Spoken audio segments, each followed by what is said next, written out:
What if I told you that many of the chronic physical and mental issues people struggle with today could be addressed by learning to understand the secret language of our bodies? In 3 days, I changed the state of my physiology. We're not just talking about managing stress, but actually retraining our nervous system. All of the feeling information in the body is equal, if not more important, information that your brain is processing, responding to, navigating, making decisions by as the verbal language that you're aware of. What role does somatic healing come to address? Tuning into our emotions and the ability to do that really helps resolve some of the deep patterns of physical symptoms and things like anxiety and depression. Maybe we could define what brain retraining is. It's the way that we deal with stress, the way that we move through life that can help us increase that window of tolerance, that capacity to move through today's modern world. Welcome back, Kwik Brains. I'm your host and your brain coach, Jim Kwik. Our guests today are Jennifer Mann and Karden Rabin, the co-founders of Somia and the authors of a brand new book called The Secret Language of the Body. What a fascinating title. Both Jen and Karden teach from a lived experience. I believe the life we live are the lessons we teach. I love talking to experts who practice what they post, where they have had to battle chronic conditions affecting their mind and their body. So in this episode, we'll learn how to speak and listen to our bodies. Our nervous system is the key to communication between our brain, which is part of our body, and practical somatic techniques can help to regulate it. And we're using some words here that we will define if this is new for you listening, by moving us from a dysfunctional state into a space where we reduce stress and overcome chronic conditions. So get ready to experience some eye-opening mind-body wisdom. You can try to get in an experience also as well. You know, you hear it, you might forget it. You see it, you might remember it, but if you do it, I feel like we understand it. So I encourage you, if you're driving or working out, to be able to just take a couple minutes, and this is really time well spent. So welcome to the show, Jen and Karden.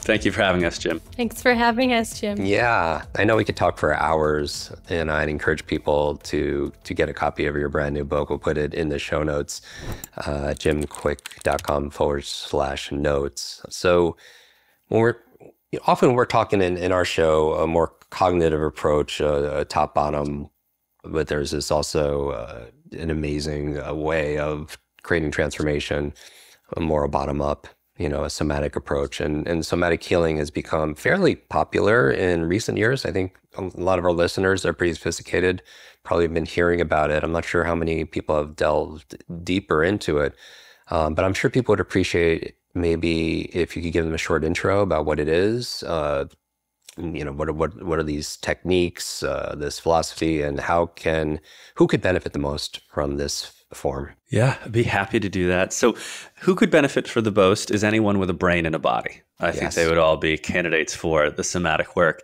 And so, you really brought up that distinction between top down and bottom up. And although most of us relate to our brain really via our mind, which is our thoughts, our mindsets, our belief, our perceptions of the world, most of the gray matter in your brain developed over hundreds of millions of years in a nonverbal capacity. And so in somatics, we hold that the sensations, emotions, behaviors, postures, basically all of the feeling information in the body is equal, if not more important, information that your brain is processing, responding to, navigating, making decisions by as the verbal language that you're aware of. And largely throughout, kind of psychological history, they referred to this area as the unconscious. And Jen and I, and a lot of us somatic therapists, we don't really use that word as much because we just say it's just a place where you've never been trained to direct your attention to and to be able to listen to that secret language of the body, to interpret what feelings, sensations, emotions, actions, behaviors, all of that means to your brain so that you can respond to it meaningfully and take meaningful action. I love it. And despite this, the environment we're in right now, so increasing advances in let's say, medicine. The rate of chronic disease has been increasing at an alarming rate, some would say. So how can somatic healing help us address these issues? I know from a learning perspective, if someone's nervous system is locked up and, imagine listeners, like, you're in your survival mode, and safety is prioritized, not necessarily growth and transformation. And we're almost held hostage from those other areas that give us more of that limitless potential. What role does somatic healing come to address, some of these issues that our listeners might be facing? Jim, I think you had a big part of the answer in your question, which is the world is moving at a fast pace. There's so much going on, so much speed, so much distraction, and it's pulling us away from the experience of our body. It's pulling us away from feeling our emotions. And now there's a lot of research that shows that tuning into our emotions and the ability to do that really helps resolve some of the deep patterns of physical symptoms and things like anxiety and depression. So somatic therapies helps you to feel emotions in ways that you are not repressing anymore. You're not dissociating. You're opening up your nervous system to a world of feeling comfortable with stress, because stress is not bad. Too much stress can also be okay. It's the way that we deal with stress, the way that we move through life, that can help us increase that window of tolerance, that capacity to move through today's modern world. And somatic therapies are brilliant in this, because learning that language of the body, learning to feel more, learning to access that nonverbal communication that we're constantly getting through headaches, through stomach aches, through low back pain, is so, so important and can be life-changing. You pointed out that when you're in that stressed out or survival mode, it inhibits the brain's capacity to learn, right? When you're in survival mode, when your body's stressed out, it inhibits its capacity over time to do just about anything, including maintaining your basic homeostasis and health. So immune function can be impacted, or is impacted. Endocrine and hormonal function is impacted. The brain's ability to process pain signals becomes compromised and impacted. So in the same way that learning degrades the moment that the brain and body enter survival mode, which also, by the way, turns off that prefrontal cortex, turns off those higher brain centers and activates arousal zones and like the limbic system and the amygdala, the way to undo that logjam in the brain is through the body. Because remember, that top-down brain isn't working too well in those instances. So if we can enter through the body, bring regulation to the rest of the brain, then we can function better. And not only can we learn, but a lot of those chronic conditions that have become epidemic start to resolve spontaneously. The issues that we struggle with, it's interesting because I'm sure there's different forms of talk therapy that are helpful, in certain cases, but also talking isn't necessarily what created the situation or the challenge. And it's really hard for people, to intellectually want to make a change, but, their body's not just responding. And in the book, you talk about brain retraining. And I know, Jen, you use this to be able to help you to bounce back and even not bounce forward from chronic illness. Yeah. Maybe we could define what brain retraining is, and maybe share a little bit about your results personally. Yeah, so brain retraining is extracted from neurolinguistic programming, which is a beautiful technique and therapy that allows you to investigate your language and your thoughts. It's a top-down approach that also includes postural changes, visualization, actions, and essentially rewiring not just your thoughts and your behaviors like in a CBT model, but also those cognitive processes that express in your bodies as feelings and emotions and experiences, and so rewiring those. So the state of our physiology is always reflecting the state of our nervous system. As Karden was saying earlier, as we were saying earlier, if the state of your nervous system is in survival mode, as you said earlier, Jim, about energy conservation mode and learning and how those processes are inhibited when we're in the state of fight or flight, chronic freeze, chronic shutdown, the same is happening throughout our entire body. What are our organs doing? If you think about when you have to do public speaking and you're nervous about it, all of your nervous system is focused on helping you to feel safe in face of threat. And so instantly you feel so many symptoms so quickly, right? You feel sweaty hands, you feel tummy ache, your heart is beating so fast. That experience of stress that comes coupled with thoughts and feelings and behaviors and past memories and experiences. And so what we do in brain retraining is take the experience of the nervous system in a state of stress and a state of illness, and we help it get to the root of the unconscious patterns that are running you on survival states. So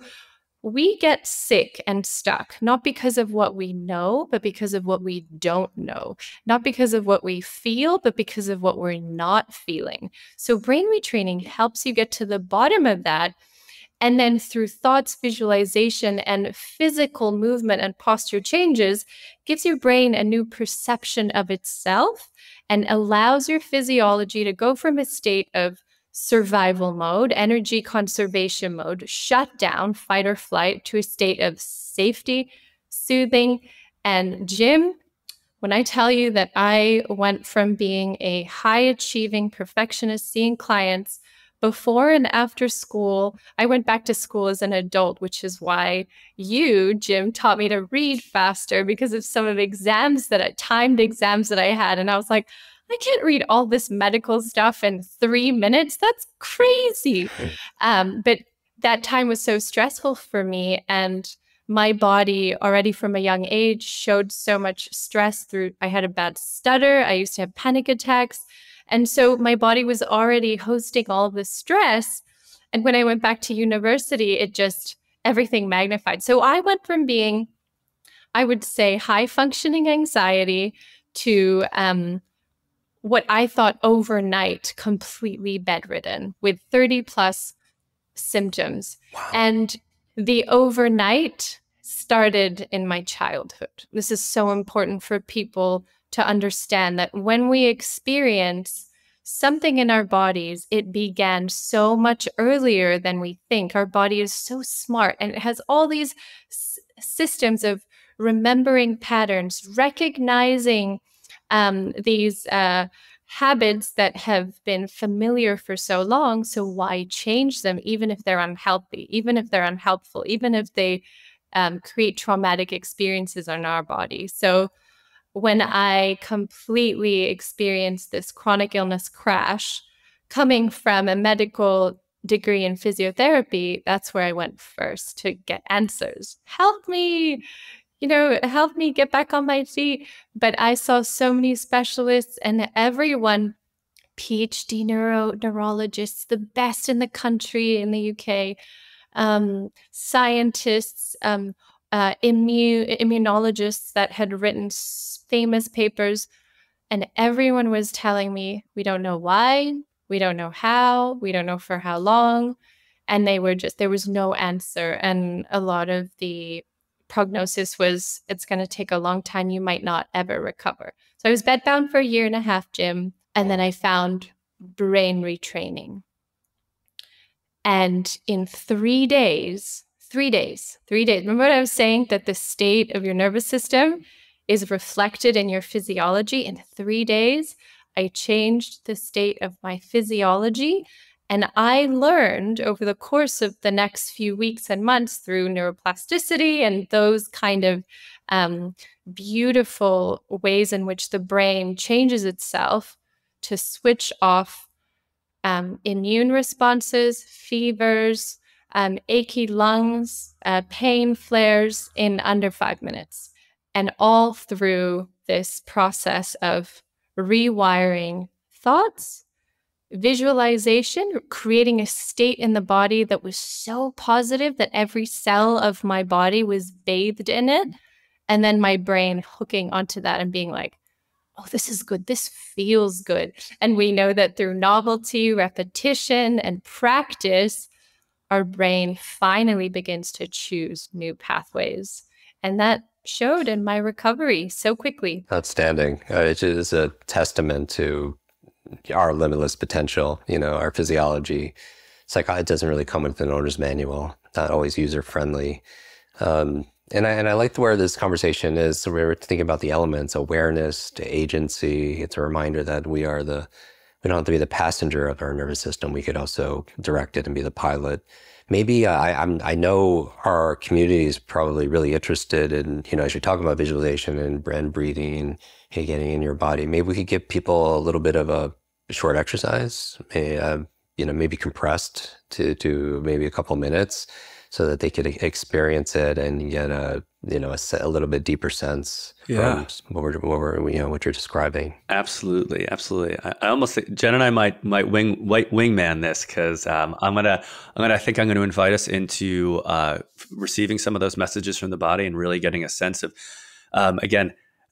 how quick it happens, right? How quick our body responds to things, often in a negative sense, but also how quickly, with the right tools, we can move it into a much more positive neurophysiology, to be really fancy. I could also say mind-body state, to be just what it is. So hopefully, if you're driving, I don't invite you to close your eyes, but otherwise, what I'm going to invite you to do is close your eyes for a moment. And the goal here is not to relax or change anything. We're not looking to change. We're looking for information, for awareness. And I'd like you to direct your attention to the area of your chest, your breath, and your heart. And I want you to just be curious, get a sense of whether or not the breath is open or restricted, deep or shallow, easy or hard. And also, why don't you subjectively rank your stress level from 1 to 10 based on what you're feeling in your chest and your heart. And keeping 80% of your attention on that area of your body, I want you to use 20% of your attention to either remember or think about waking up to an urgent message from your boss. And as you recall this memory or visualize it with that other 80% of your attention on your breath, your chest, and your heart, what information are you noticing coming up from your body in the form of sensation, in the form of maybe contraction? Maybe heart rate is speeding up. Maybe breath is getting restricted. What's happening, in your neck or your shoulders? Your jaw? Can you even feel your body maybe preparing for action, like it wants to either respond or maybe it wants to hide? All of this is happening under your awareness at all times. This is what the rest of your brain below your neocortex is processing and doing all of the time in relationship to your environment and your internal state to determine action. And it's this realm that one needs to become adept in if they want to make next level change. So because that might not be the best thing to feel, I invite you to open your eyes, shake it off a little bit, come back to us. Whoa, thank God that was just a memory or a visualization. But before we just pass it off to Jen to make us feel good, because I'm the bad cop here, I'm just wondering, Jim, did you notice anything? I did. Wasn't thinking about boss, but I was thinking about the dentist. I have something coming up, so that was like a trigger. It's kind of the future pacing that. But restriction in my breathing became more shallow, and my heart rate definitely increased. Yeah, I was ready to galvanize, because that's kind of like, I just don't like sitting in those, in those sensations. But but that's amazing, the awareness. And I like the 80-20, where 80% of my focus was still, in my somatic awareness, and then 20% was just thinking about, just visualizing like the situation. Yeah, brilliant. And that's the information that's going on there. I was listening to your Master Communicators episode with Charles Duhigg, because I love him, and it was so good. And this is kind of the practice of becoming a master communicator with the information coming up from your body and the rest of your brain. And it starts with that right? What does a master communicator do? They ask a lot more questions, and they ask better questions, and they're curious and they care. And in this case, it's directing that attention into that quality of communication and understanding with the body. We'll get to what to do with it after, but it starts with that listening. That's perfect. Are you ready to activate your competitive advantage and achieve unparalleled success in your personal, professional, and your financial life? Welcome to the Limitless Learner Virtual Summit on August 5th, 6th, and 7th. By registering for and attending this free 3-day virtual event, you'll learn how to double your brain power, to double your earnings, and maximize your free time. Just go to thelimitlesslearner.com to secure your free spot. So you alluded to, Jen, to be able to take us into a state where I don't have to still have to, guys, I even have some residual thinking about. Oh, yes. So as you know very well, Jim, our brain is so powerful and limitless, and it likes to stay comfy in patterns that it already knows because it needs to save energy for the rest of the body, for memory, for all the things that it does. So we want to help the state in our body and help the state in our mind by giving the brain information to process. So when you touch your body, when you jump up and down, when you exercise, your brain, why exercise and movement is so good for the brain, it's because your brain is processing new signals coming up into the brain. So if you're in a state of fight or flight or anxiety, your brain is now all of a sudden, as you said, 80-20, maybe 50-50, like 50 on the anxiety and the stress, and 50% of the brain is focused on processing that somatosensory information coming up. So I'm going to give you a vagus nerve exercise. We haven't talked about the vagus nerve on this episode yet, but it's a big part of our work. Polyvagal work combined with brain retraining, combined with somatic therapies like somatic experiencing is what helps you get that holistic experience in your mind, in your body, and in your human. Because we're not just, when you go to chronic illness healing, when you go to a place of healing your anxiety and healing those very stubborn patterns, there's so much more than just neural pathways that we need to rewire. There's an experience of the body and then the experience of the human. So I'm going to take you through the experience of your body to help you switch. We call it switching from a state of nervous system survival to a state of nervous system organization, where it's reorganizing these pathways and your vagus nerve is being stimulated, triggering a parasympathetic response, overwhelming your brain and your body with a sense of soothing. So, Jim, when you go to the dentist, you'll remember this feeling, hopefully. Yeah. And just before you go in, you could do it again. So I'm going to instruct you through a brief minute of this beautiful exercise. And my invitation is, if you can, and if you find it helpful, to do it for up to 5 minutes, a couple times a day, or when you feel triggered and you're aware that you're in a trigger, whether it's emotional or negative self-talk, etc. So this is going to be a vocalization exercise. So whatever you're doing, follow along. So I'm going to invite you in a moment to take a deep breath in. And on your exhale, I'm going to ask you to say, vu-wai. And as you say vu-wai, I'd like you to move your face like you were miming, like you were trying to tell someone the woo and the ah and the e, because our facial nerves are so powerfully connected to the social engagement system. You know that I feel comfortable with you, Jim, because I'm smiling, my head is tilting, the muscles in my face are relaxed. If I was uncomfortable, I'd be like, oh, I'm having a great time here, Jim. And you would know through my facial expressions that something isn't quite right. So we're going to dive into the face, and then through the vu-a-e, your vagus nerve is going to be stimulated, and our voice box, our pharynx, is innervated by the vagus nerve, which increases the blood flow to the area as you hum and say different sounds upon exhalation. stimulates the vagus nerve, and helps you feel soothed. So in a moment, we're going to inhale and exhale in one breath, saying Vu-A-E while we're tapping on our chest, like so. Inhaling through the nose.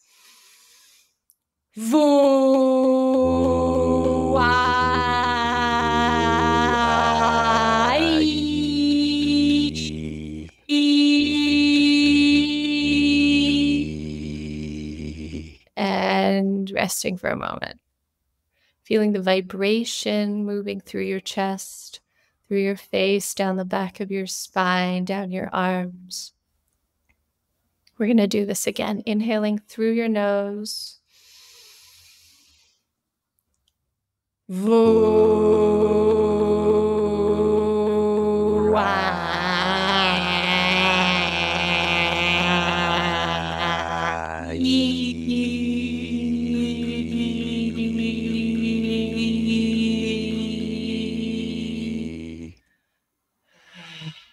Oh, that feels so good.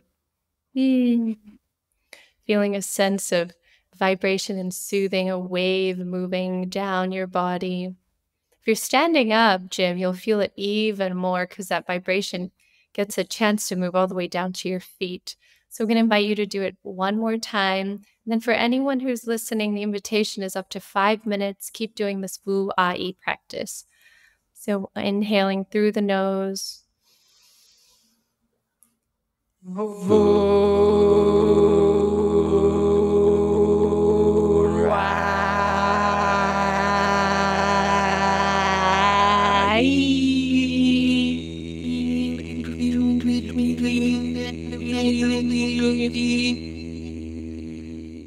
Jen's got lungs. She goes forever. I'm jealous.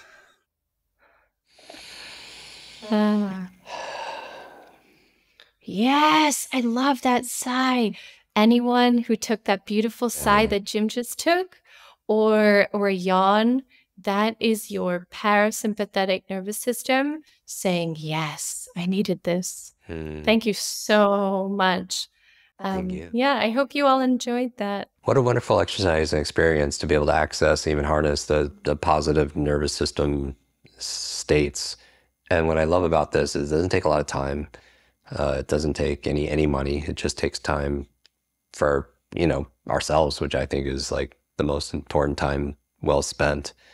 Yeah, so I hope everybody got a chance to experience that. And then are they doing the humming, or is that part of the finish? Was supposed to the vibration? The Vu-A-E.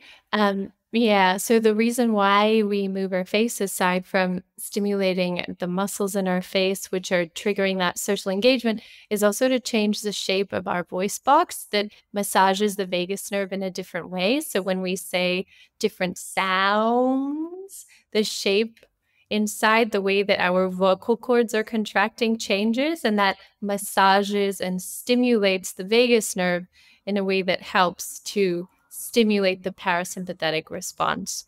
And so there's that. Humming is also a great way. It's just, I love that Vu-A-E of the expression. Yeah, so helpful. And your whole face is like... Yeah, I'm feeling it. Yeah. I love it. So all of this is in your book and so much more. Where can people find out or connect or get the book or connect with you? The best place to follow Jen and I is on that thing called Instagram. So Jen is I am Jen Mann, and I am at Karden Rabin. And then our company is at Somia International. And that's just the best place because we're always on there sharing, educating, offering many practices. It's just it's that first place. And then the home of both our online program and book is at somiainternational.com.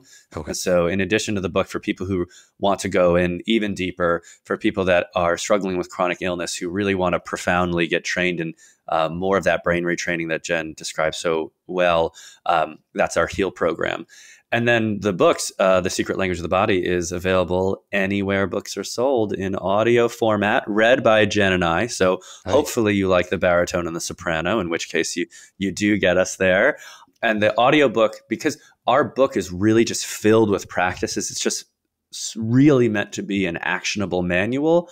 Whether you get if you get the audiobook version, it comes with a remarkable PDF of exercises as well. That's outstanding. We'll put all the links to all of that in the show notes at jimkwik.com/notes. Jen, Karden, this was awesome. Yeah, I love it.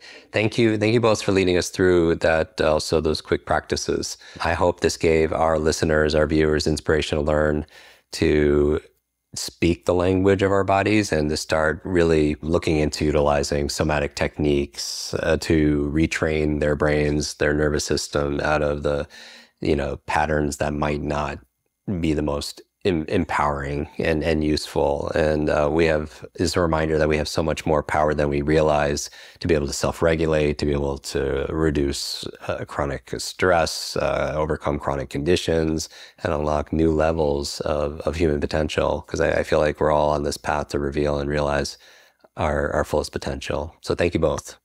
Thank you so much, Jim, for having us. That was a lot of fun. As always, everybody, don't forget to subscribe. Join our 1.6 million YouTube subscribers there. Leave a comment. Make sure you follow both of our guests on social media so we can keep that consistency. We always want to be a source of resources. Leave a comment on whatever platform that you are consuming this episode, and make sure if you do take a screenshot of the three of us, post it, tag the three of us on social so we get to see it. I'll repost them randomly, and we just really appreciate it. This is your brain coach, Jim Kwik. Until next time, be limitless.